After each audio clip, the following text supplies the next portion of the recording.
Capítulo 14. Última tentativa.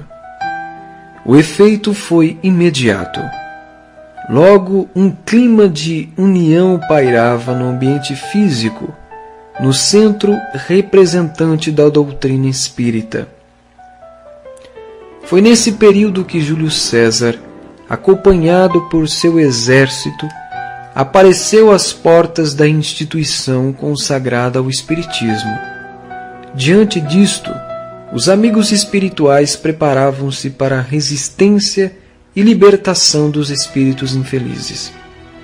O mentor convocou rapidamente as equipes protetoras, traçando energicamente essas orientações. Meus amigos, é preciso agirmos com presteza. Os inimigos do amor estão prestes a invadir esta instituição. São aproximadamente 400 mentes perturbadas.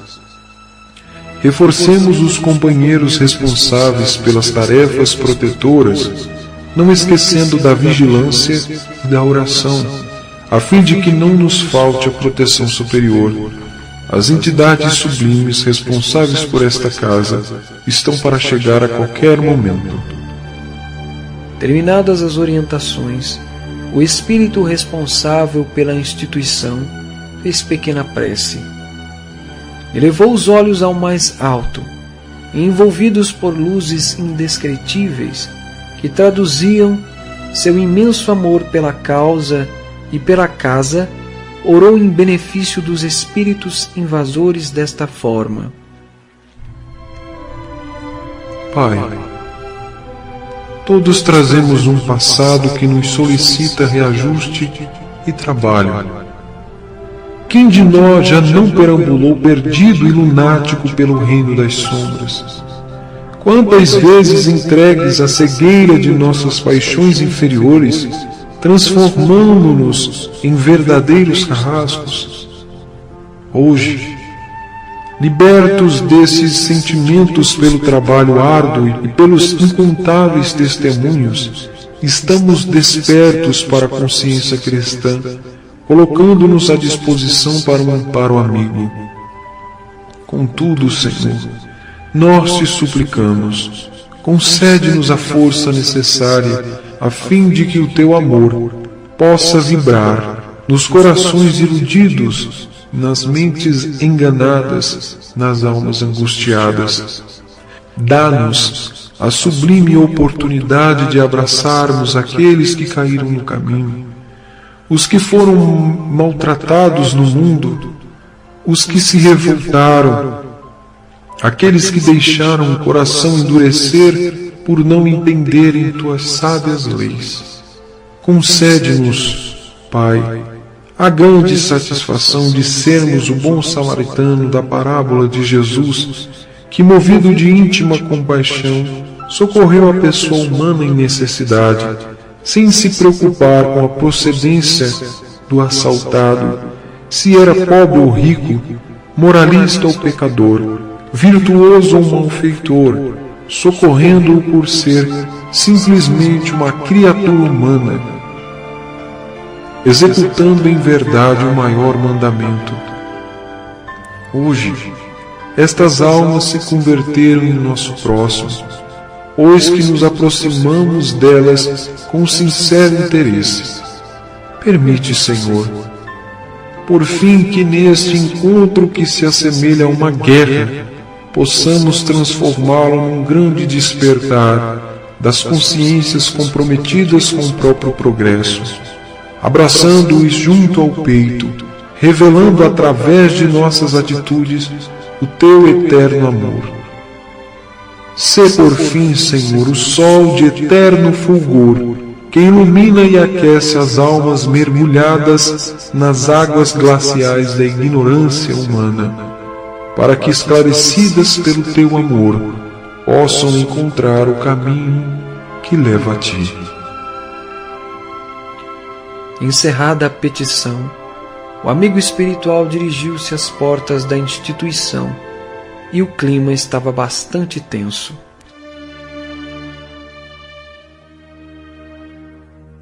De repente, vozes terríveis foram ouvidas gritando em conjunto, numa espécie de jogral das trevas.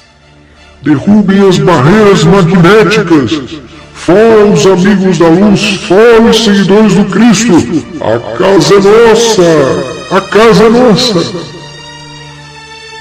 Já era madrugada e a manifestação dos inimigos da paz continuava. Gonçalves, ao lado de Júlio César, analisando a situação, permanecia em profundas reflexões, mas cumpria ordens organizando a massa. Contudo, estava tristonho.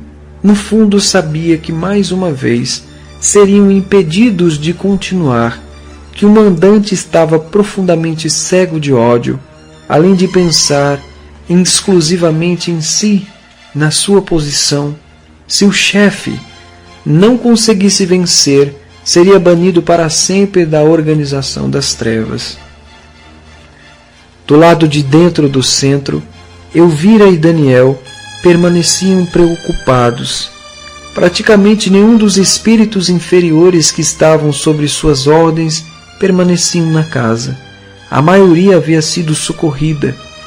Os subalternos de Júlio César guardavam, diante da nova situação, angústia e indecisão. Elvira, especialmente, se encantara com a capacidade espiritual das entidades superiores. Sentiu o amor dos irmãos maiores vibrar no âmago do seu ser. No fundo, queria juntar-se a eles e desejava fazer brilhar sua própria luz. Foi nesse instante, quando estava em profundo processo de introspecção, que os amigos do mais alto aproximaram-se serenamente, demonstrando interesse pelo coração perturbado da dançarina.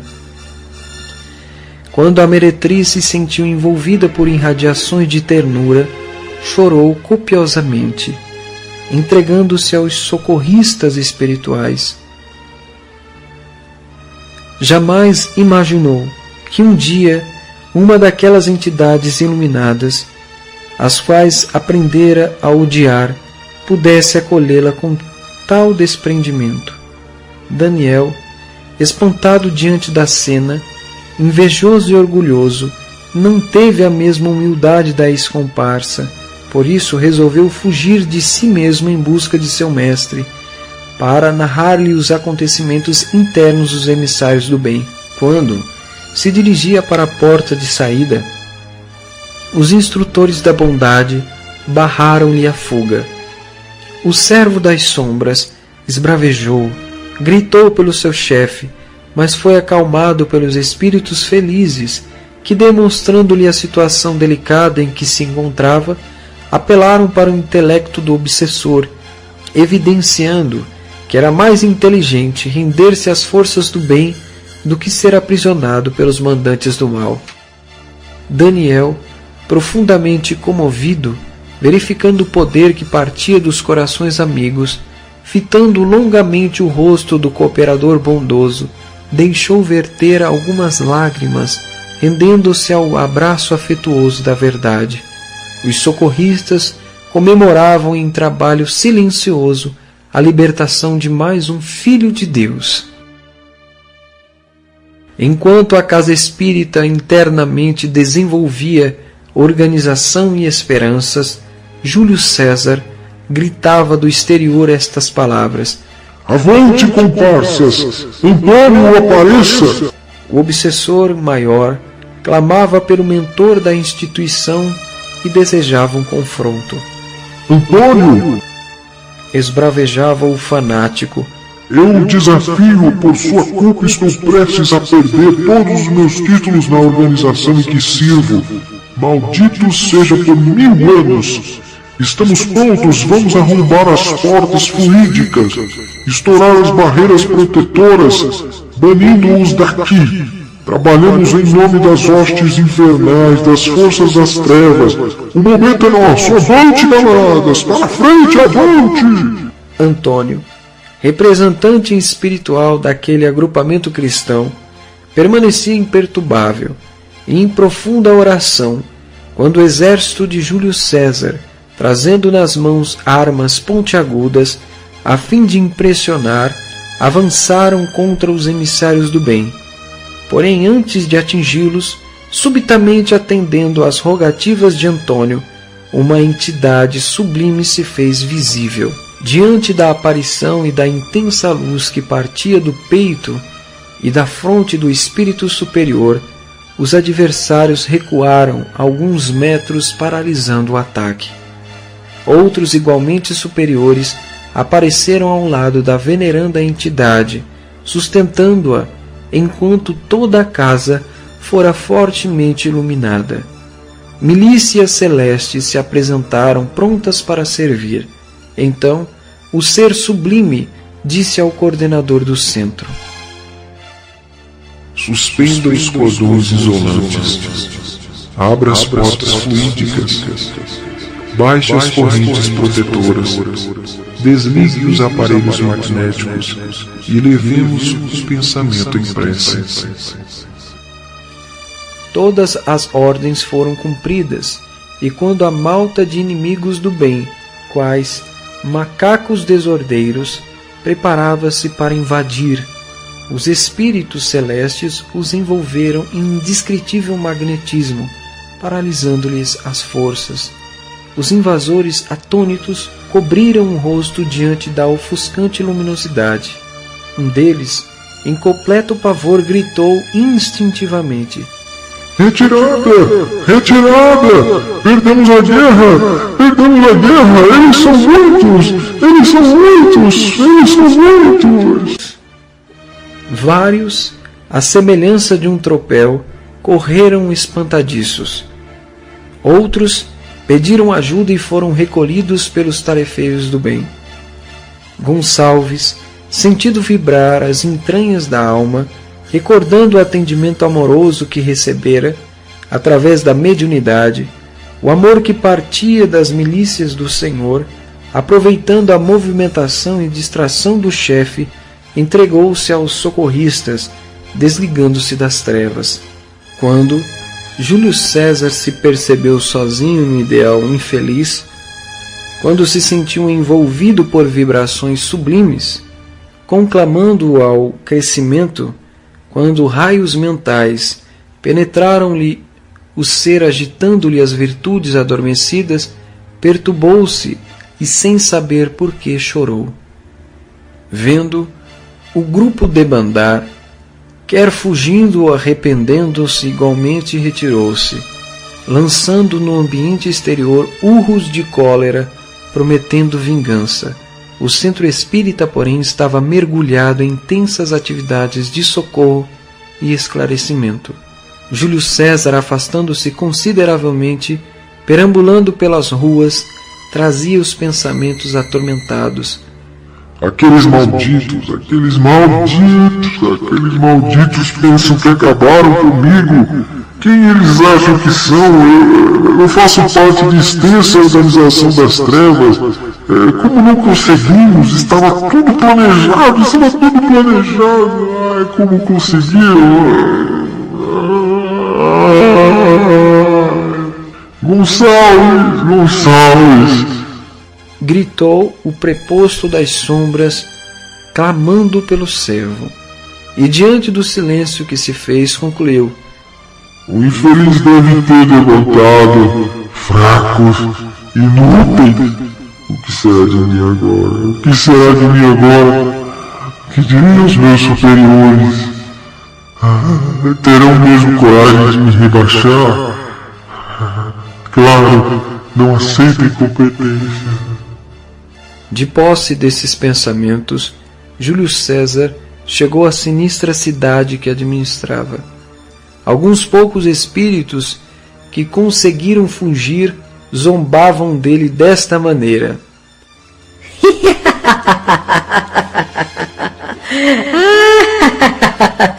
é seu fim, grande Júlio, grande Júlio. Finalmente não seremos mais obrigados a lhe servir. Queimará no fogo da própria incompetência, seu inútil.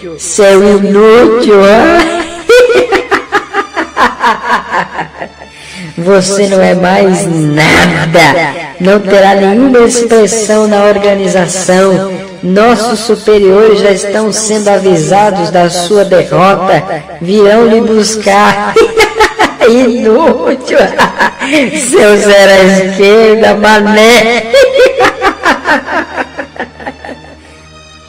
O quê? Perguntou o mandante, traduzindo nas palavras ira e indignação. Já foram me delatar? Com qual autoridade? Suas víboras, suas cobras? Bradava o representante das sombras, em completo desequilíbrio. Saiam daqui agora, seus vagabundos! Saiam daqui agora! Pouco a pouco, o silêncio se fez, e o coordenador do processo de infiltração mergulhava em profunda depressão. Cansado, humilhado e derrotado, Júlio César caiu no centro da praça, de onde costumava fazer seus discursos malignos. Sentia-se vencido. Sabia que brevemente seria deposto do cargo e conduzido às regiões inferiores, onde seria preso. Todavia, o que mais o incomodava eram os risos de Augusto. O juiz perverso, sua sentença seria cruel. Enquanto se dedicava a esses pensamentos inferiores, atraiu para si intensa névoa escura, isso é, fluidos densos e perturbadores característicos daquela região, permanecendo mergulhado em sentimentos de autopiedade e de rancor. No centro espírita o trabalho corria de maneira satisfatória. Os espíritos amigos preparavam-se para encerrar as tarefas socorristas, quando uma das entidades sublimes, aproximando-se do mentor da casa, solicitou que marcasse para a madrugada seguinte importante reunião com todos os trabalhadores do centro, encarnados e desencarnados, com o objetivo de fazer um balanço da situação, além de palestra de advertência e esclarecimento de irmãos de ideal. Ressaltou ainda o nobre espírito que não deveriam faltar em hipótese alguma Castro, o presidente da Casa Espírita, Israel, o responsável pelas atividades doutrinárias, e principalmente Márcia Boaventura, a companheira responsável pelas entrevistas e vitoriosa no campo dos testemunhos.